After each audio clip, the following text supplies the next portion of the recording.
Dengan jantung yang berdegup, akhirnya Nadine benar-benar masuk ke dalam rumah itu. Rumah yang baginya begitu megah, hanya melihat rumah ini saja, Nadine sudah merasa minder.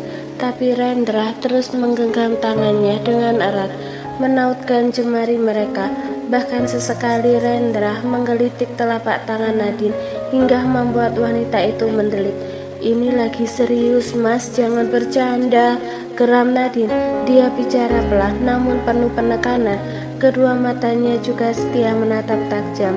Kini mereka berdua sudah masuk ke dalam rumah itu. Tadi seorang pelayan membukakan pintu untuk mereka. "Jangan tegang-tegang, Nat, nanti Johnny ikut tegang." "Hih," saling kesalnya. Nadine mencubit lengan Rendra. Siap sudah deg-degan, tapi Rendra malah main-main.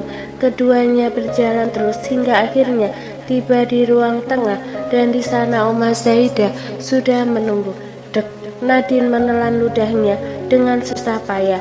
Dilihat jelas oleh Oma Zaida yang menatap sinis.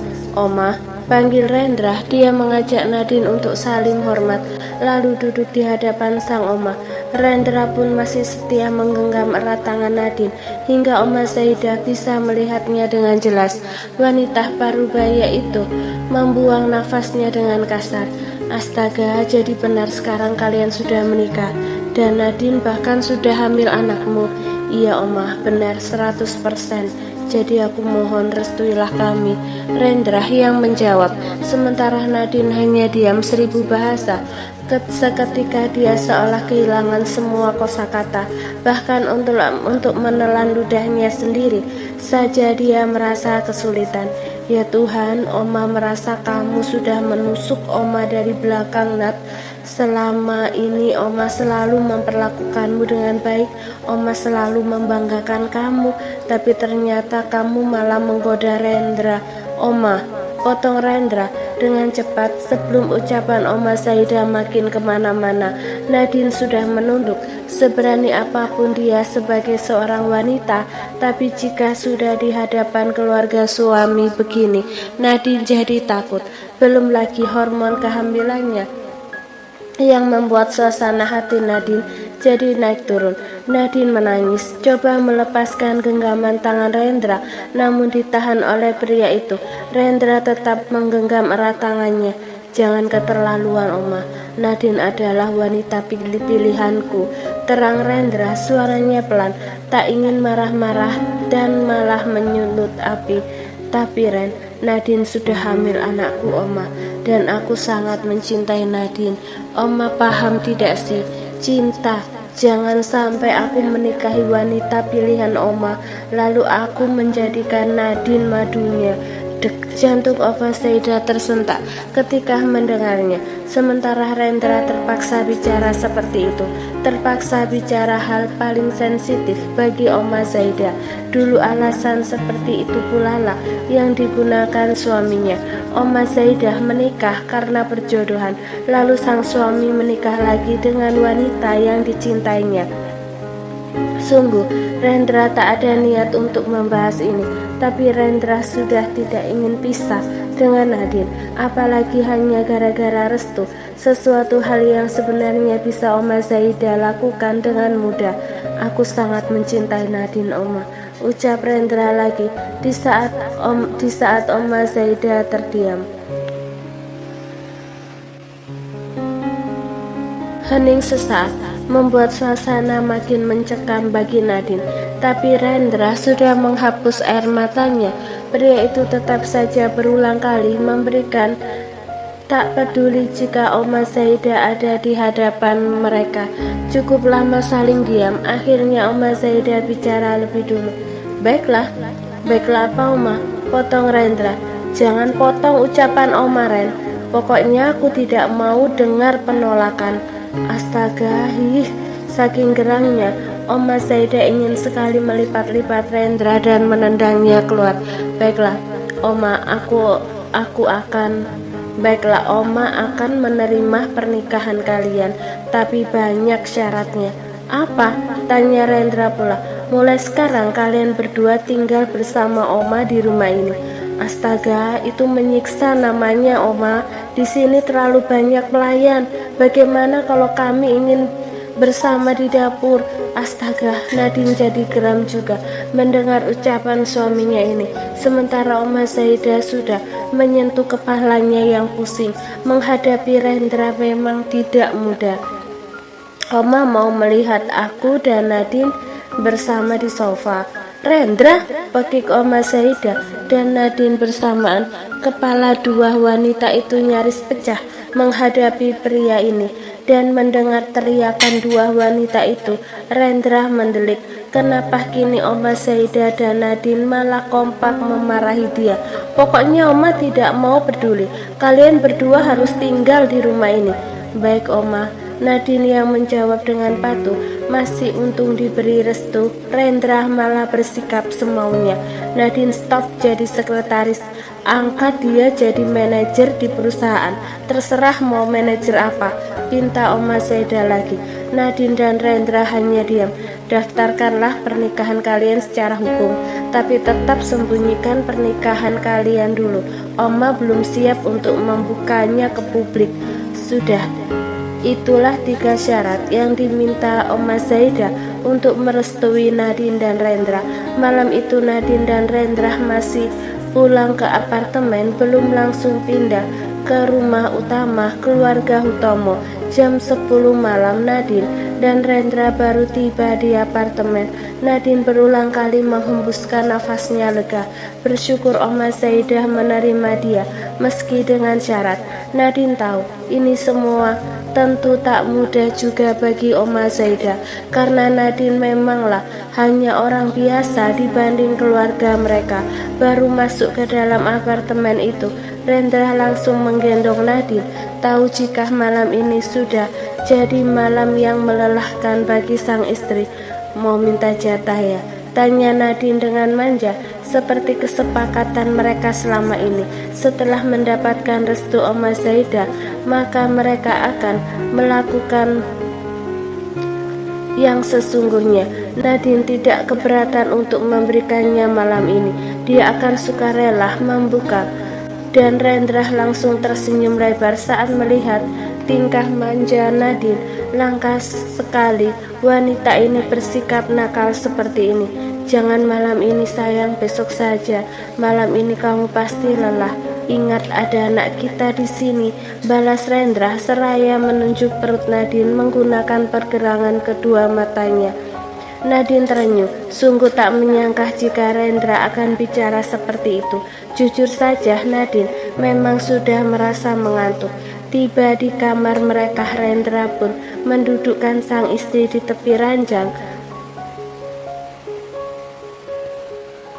Rendra juga melakukan hal yang sama. Setelah mencuci muka bersama, mereka lantas segera berbaring di atas ranjang. Besok pagi kita temui Mama Mulia. Kita katakan bahwa sekarang akan benar-benar menjalani sebuah pernikahan, bukan lagi nikah kontrak ya, ucap Rendra.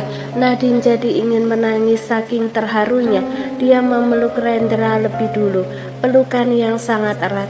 Ini Rendra bukan sih, kok romantis banget, ucap Nadine. Rendra terkekeh pelan. Memang Rendra biasanya seperti apa? Jadi suka Rendra yang romantis apa Rendra yang, tanya Rendra pula. Dua-duanya, balas Nadine jujur. Mereka tertawa bersama. Hari ini benar-benar melelahkan, namun terasa membahagiakan sekaligus. Pagi datang, jam 8 pagi itu, Rendra dan Nadine mengunjungi rumah Mama Mulia. Hari ini mereka tidak akan pergi ke perusahaan. Dengan hati-hati, Rendra mengemudikan mobilnya sendiri. Sejak mencintai Nadine, kini pria itu tidak melulu memikirkan tentang Johnny. Kini Rendra berpikir bagaimana caranya membuat Nadine merasa nyaman berada di dekatnya. Berpikir apakah anaknya di dalam perut sang istri tidak menyusahkan Nadine. Berpikir untuk membuat Nadine terus merasa bahagia. Rendra benar-benar telah berubah pola pikirnya. Kini bukan tentang dia lagi, tapi semuanya tentang Nadine. Pria itu bahkan baru sadar beginilah rasanya mencintai. Sayang, nanti kita berhenti dulu di pusat perbelanjaan depan sana ya. Kita beli buah tangan untuk Mama Mulia, ucap Rendra melirik sekilas lalu kembali fokus pada jalanan. Nadine tersenyum senang saat Rendra pun memperhatikan ibunya. Iya mas, jawabnya singkat dengan bibir yang masih mengulum senyum. Sepanjang perjalanan itu banyak sekali hal yang mereka bicarakan tentang memenuhi syarat Oma Zaidah. Yang pertama, Nadine harus keluar jadi sekretaris Rendra dan diangkat jadi manajer. Nadine dan Rendra sepakat bahwa Nadine akan menjabat sebagai manajer pemasaran. Mengingat selama ini Nadine pun sudah banyak mengenal klien mereka, pekerjaan itu dirasa paling mudah untuk Nadine. Nanti kamu tidak akan benar-benar bekerja, kamu hanya mengawasi dan memberi perintah, sementara yang menjalankan semua tugas tetap manajer yang sekarang, ucap Rendra. Mereka sudah membeli beberapa makanan dan diletakkan di kursi belakang. Kalau Oma Zaidah tahu, bagaimana? Nanti dia marah kalau tahu aku tidak benar-benar bekerja. Oma itu tidak butuh pekerjaan kamu, dia cuma mau statusmu terlihat lebih tinggi daripada seorang sekretaris, jelas Rendra. Dia sangat paham omanya, pasti karena jabatan itulah Nadine dipindah bagian. Nanti harus tetap sering datang ke ruanganku, ucap Rendra lagi dengan manja. Dia bahkan menggenggam erat tangan sang istri seolah tak ingin pisah. Ini gimana konsepnya sih, manajer tapi tidak kerja dan masih tetap datang ke ruangan Mas Rendra, batin Nadine. Padahal dia siap bekerja secara profesional untuk membuat Oma Zaidah merasa bangga padanya. Tapi melihat wajah sang suami yang memohon seperti itu membuat Nadine hanya bisa menganggukkan kepalanya sebagai jawaban. Beberapa menit kemudian akhirnya mereka tiba di rumah Mama Mulia. Nadine benar-benar merasa telah menikah, lalu kini pulang menemui sang ibu. Sebelumnya Nadine sudah mengatakan pada Mama Mulia bahwa pagi ini dia akan datang. Jadi ketika mendengar ada suara mobil yang berhenti di halaman rumahnya, Mama Mulia pun buru-buru berlari keluar. Sebelum anak menantunya itu turun dari mobil, dia sudah lebih dulu membuka pintu rumahnya lebar-lebar, lalu menyambut dengan wajah yang terlihat sangat antusias. Ma, panggil Nadine dengan bibir tersenyum dan suara yang cukup tinggi. Ibu dan anak itu lantas berpelukan, sementara Rendra langsung tersenyum saat melihat interaksi keduanya. Sebelum memberi salam pada Mama Mulia, dia mengambil semua barang-barang yang mereka beli di kursi belakang.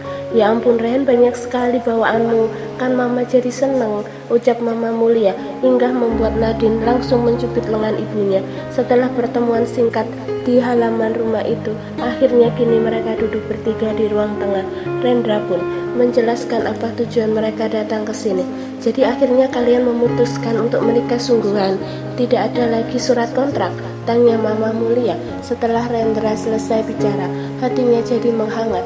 Ketika mendengar itu semua, ada sebuah rasa bahagia di dalam hatinya yang tak bisa diungkapkan dengan kata-kata. Bukan tentang mendapatkan harta, tapi akhirnya Nadine mendapatkan kebahagiaan yang sesungguhnya. Sebagai seorang ibu yang selama ini membesarkan Nadine sendirian, Mama Mulia sampai meneteskan air mata bersyukur karena pada akhirnya Nadine mendapatkan kehidupan yang lebih baik dibandingkan dia.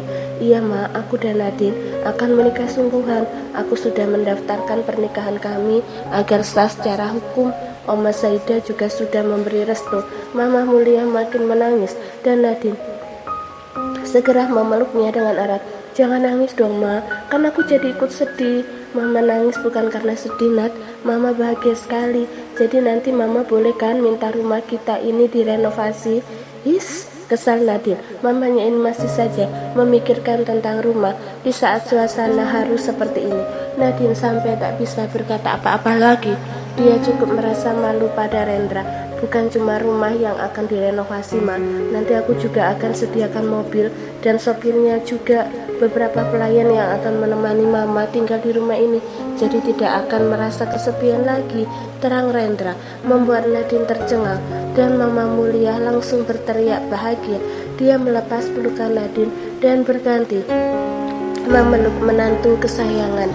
Rendra tersenyum lebar sementara Nadine bibirnya mengerucut Sepasang suami istri itu cukup lama berada di rumah Mama Mulia.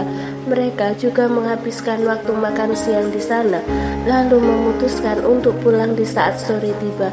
Kami pamit ya, Ma. Rendra yang bicara. Iya sayang, hati-hati. Nat bersikap baiklah pada suamimu, pesan Mama Mulia pula. Setelah menatap Rendra kini, dia menatap sang anak. Iya Ma, aku selalu patuh pada suamiku kok. Bener ya patuh, tanya Rendra pula. Hingga membuat Nadine mendelik pada sang suami. Nadine saat ini merasa jadi orang yang paling terpojok di antara Mama Mulia dan Rendra. Kedua orang itu seperti sedang bekerja sama untuk membuatnya tak berdaya. Ayo pergi, Ma, aku pergi. Iya, balas Mama Mulia. Akhirnya Mama Mulia dan Nadine saling melambai di ujung perpisahan mereka. Kita harus segera tiba di apartemen, ucap Rendra saat mobil mereka sudah memasuki jalan raya, bergabung dengan pengendara lain yang sudah memadati jalanan di sore hari ini. Kenapa buru-buru? Memangnya ada sesuatu yang ingin Mas Rendra lakukan? Tanya Nadine pula. Raut wajahnya menatap penuh keseriusan. Aku ingin melihat istriku yang jadi patuh. Mas, rengek Nadine. Dia kira benar-benar ada yang serius. Ternyata sang suami malah menggodanya gara-gara pembicaraan dengan Mama Mulia tadi. Rendra tertawa renyah. Lihatlah, bersama dengan Nadine dia jadi banyak tertawa seperti ini. Hampir jam 6 sore, mereka baru tiba di apartemen. Nadine sudah berdegup hatinya saat melihat hari semakin malam. Wanita itu sedang mempersiapkan diri untuk melayani sang suami malam ini, malam yang akan jadi kenangan paling bersejarah dalam kehidupan rumah tangga mereka, yaitu malam pertama. Nadine sangat yakin jika malam ini mereka berdua akan melakukannya. Diam-diam, Nadine membuang nafasnya dengan gugup. Hingga saat mereka tiba di ruang tengah apartemen itu, Nadine mendengar suara yang membuatnya terkejut.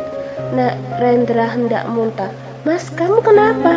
Tidak tahu kok tiba-tiba mual banget ya. Wajah Rendra bahkan nampak mulai pucat, padahal beberapa saat lalu dia masih terlihat baik-baik saja. Ya ampun Mas, aku takut. Rendra berlari ke kamar mandi dan Nadine mengikuti. Sumpah Rendra merasa saat ini perutnya sedang diaduk-aduk. Tapi saat dia hendak muntah, tidak ada satu apapun yang keluar dari mulutnya. Ayo kita ke rumah sakit. Aku akan telepon asisten Jo. Rendra menggelengkan kepalanya dengan lemah. Nadine membantunya untuk tiba di atas ranjang dan di sana Rendra pun langsung membaringkan tubuhnya. Tidak perlu pergi ke rumah sakit, telepon saja Jo untuk memanggil dokter datang ke sini. Baiklah, pakai selimut dulu. Nadine cemas luar biasa. Selama ini dia tidak pernah melihat Rendra yang sakit. Jadi saat ini ketika melihat suaminya tiba-tiba tumbang, Nadine jadi merasa sangat takut. Setelah menyelimuti sang suami, Nadine pun langsung menghubungi asisten Jo dan meminta untuk didatangkan seorang dokter ke apartemen. 20 menit kemudian asisten Jo datang bersama seorang dokter pria. Nadine yang sejak tadi duduk di tepi ranjang pun segera menyingkir dan memberikan kesempatan dokter itu untuk memeriksa keadaan sang suami. Semuanya dalam keadaan baik-baik saja. Tekanan darah rendah, tekanan darah Rendra normal, kadar gula, kolesterol semuanya juga normal. Rendra juga tidak ada gejala masuk angin, cairan tubuhnya juga bagus. Tapi wajah pria ini benar-benar terlihat pucat. Tuan Rendra, apa saat ini Anda sedang ingin memakan sesuatu? Tanya sang dokter. Makan? Iya, apa ada makanan yang benar-benar ingin Anda nikmati saat ini? Mendengar itu, tiba-tiba air liur di mulut Rendra terasa penuh. Dia jadi ingat saat Nadine makan dengan lahap. Rendra lantas menatap asisten Jo. Ya, ada sesuatu yang ingin aku makan, ucapnya. Katakan Tuan, saya akan mencarinya, jawab Jo. Karena tatapan Rendra tertuju ke arah dia. Belikan aku makanan yang kalau kita makan bunyinya cep cep cep, ucap Rendra. Jo terpaku, tidak paham ucapan tuannya itu. Sementara Nadine mendelik tercengang melihat tingkah sang suami, karena dia merasa kenapa Rendra jadi seperti orang yang sedang ngidam. Sementara sang dokter hanya tersenyum. Ternyata benar, Rendra mengalami kehamilan simpatik. Istrinya yang hamil tapi Rendra yang ngidam. Apa tuan? Tanya Joe dengan gagap. Cep cep cep. Sungguh, Joe sangat bingung. Dia tidak tahu jika dalam perintah itu terkandung dendam Rendra karena Joe pernah mencium istrinya.